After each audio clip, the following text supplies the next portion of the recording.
வணக்கம் தோழிகளே, நான் துளசி பைக்ரஷ். இந்த வீடியோவில் பார்த்தீங்கன்னா ஒருத்தங்க இயலோவிங் தான் பண்ண வந்திருக்காங்க.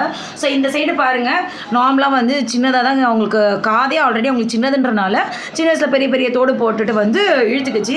ஸோ பாருங்கள் இந்த சைடு எப்படி இருக்குன்னு பாருங்கள். இது இயலுக்கு பண்ண போகிறோம். ஆனால் இந்த சைடு தான் நமக்கு டஃப் என்னன்னு பார்த்தீங்கன்னா, அவங்க வந்து ஏற்கனவே 2 இடத்துல ஸ்டிச் பண்ணியிருக்காங்க. ஸ்டிச் பண்ணியுமே அவங்களுக்கு செட் ஆகலை, ஃபுல்லுமே எல்லாமே கிழிஞ்சிருச்சு. ஸோ இப்போ நம்மக்கிட்ட வந்து இயலோவிங் பண்ண வந்திருக்காங்க.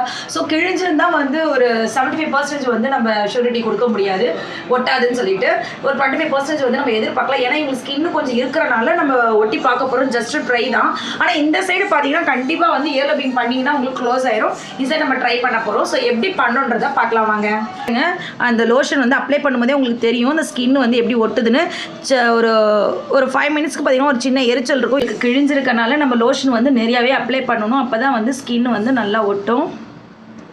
நம்ம டபுள் சைடுமே நல்லாவே டேப் பண்ணிட்டோம். ஸோ இனிமேல் வந்து அவங்க 20 டேஸ் கழிச்சு வந்து நம்ம பார்க்கணும். ஸோ நம்ம தான் வந்து ட்ரெஸ்ஸிங்ஸ் பண்ணிவிட்டு வந்து ரிமூவ் பண்ணுவோம். ஸோ வந்து பார்த்தீங்கன்னா நிறைய பேர் கேட்குறீங்க இயலோவிங் பண்ணால் கூடுமான்னு. கண்டிப்பாக வந்து இயலோவிங் பண்ணிங்கன்னா காது நல்லாவே கூடும். ஸோ எந்த பிரச்சனையும் என்ன ஒன்றுனா நம்ம சொல்கிற இன்ஸ்ட்ரக்ஷன் வந்து கண்டிப்பாக அவங்க ஃபாலோ பண்ணணும். ஸோ தலையில் வந்து தண்ணி படாமல் அதெல்லாம் நீங்கள் மெயின்டெனன்ஸ் பண்ணிங்கன்னா கண்டிப்பாக வந்து சூப்பராக வந்து உங்களுக்கு லாப் ஆகிடும். ஸோ உங்களுக்கு இந்த மாதிரி இயலோவிங் பண்ணணும், இந்த மாதிரி நிறைய டவுட்லாம் இருந்துச்சுன்னா கண்டிப்பாக துளசி இன்ஸ்டியூட் வந்தீங்கன்னா அழகாக இயலோவிங் பண்ணிக்கலாம். நன்றி, வணக்கம்.